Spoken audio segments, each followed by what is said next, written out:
Mr. Davidson. Thank you, Chairman. I thank you, Generals, for your presence here today.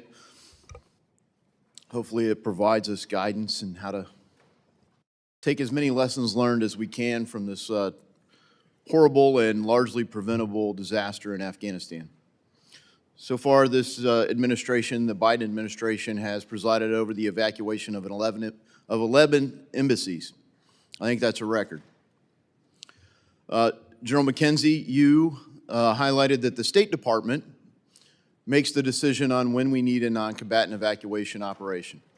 So there's a civil-military interaction there. The State Department makes the call. It's their decision.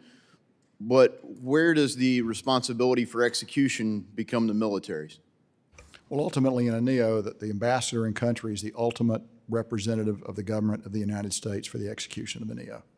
That's policy. That's actually what we follow. Now, we support them, so it's our responsibility to, get the aircraft together, get the security together, do all the things that have to happen. But the ultimate decision-making authority on when we come out and who comes out and how we come out, even to some degree, is a Department of State responsibility. Yeah, so a long time ago, when I served in the Ranger Regiment, we trained non-combatant evacuation. I never had the experience of executing one of those, and it seemed inconceivable to me that the State Department would ever make the decision that let's get the military out and then count on some path afterwards for some of the civilians to get out. How did that decision evolve, that we were going to get the military out knowing that there were still American citizens behind? So it remains, it was my opinion then and my opinion now, that particular decision was the fatal flaw that created what happened in August. The alternative was, of course, as we began to draw down in mid-April, to begin to bring our embassy, our But I mean, even as in August, when the decision was unwinding and Joe Biden had foolishly picked a date certain instead of a condition certain on the ground, no matter what, hell or high water, we're getting out on August 31st. You knew that you were going to leave American citizens behind, but as that date approached, was it really still the State Department that said, no, we're going to stay here, we're going to get the civilians out some other way, but the military's got to go?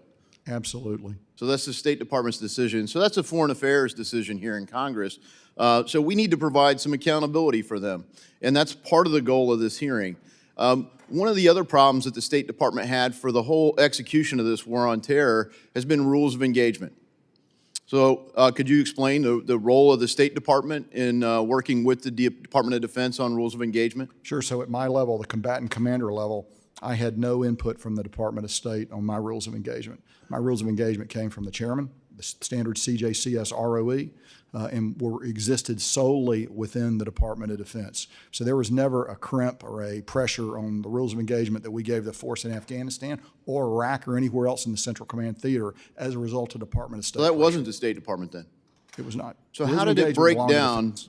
How did it break down? That so between the time the rules of engagement that apparently you all felt no need to change, must be working well, how did it break down that Sergeant Tyler Vargas Andrews couldn't get a commander to make a decision?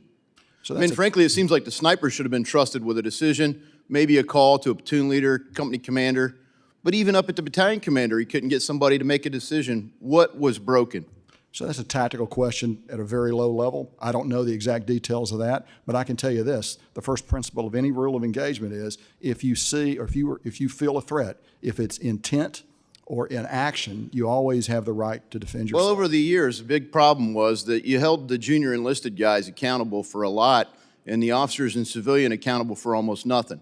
Now, I'll admit every now and then a general got fired and they put a different one in, but they didn't go to jail.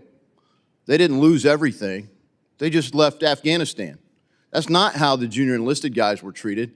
So you really think that they felt empowered to make those decisions? Sir, I can only say that in the defense of HKIA, we employed these rules of engagement 3 times with lethal effect under conditions exactly as we're discussing. So yes, a lot of that sounds like you're blaming the guys on the ground for not making a decision. I really don't think that's what happened.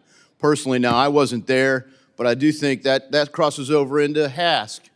And we got our divisions here in Congress on that. But when I look at the civilian side, when I look at the foreign affairs, the public policy side, the side that frankly a lot of people here in this body are supposed to make, Congress is supposed to declare our wars.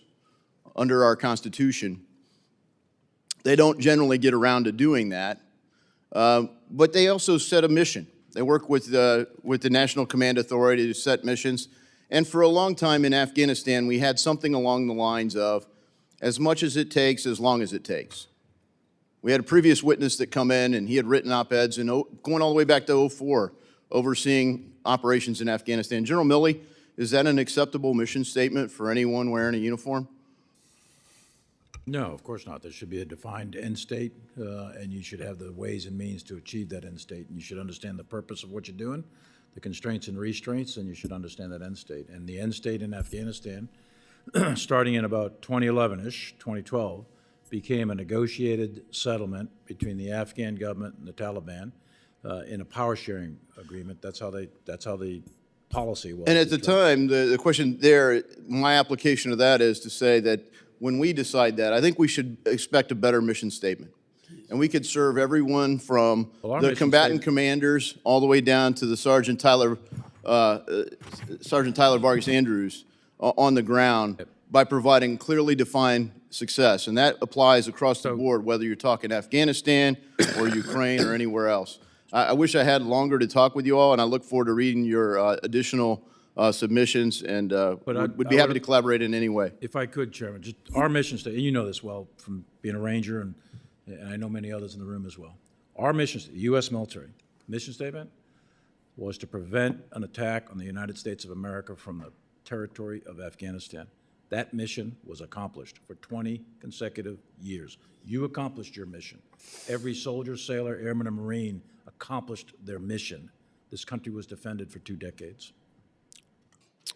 Gentlemen, I yield.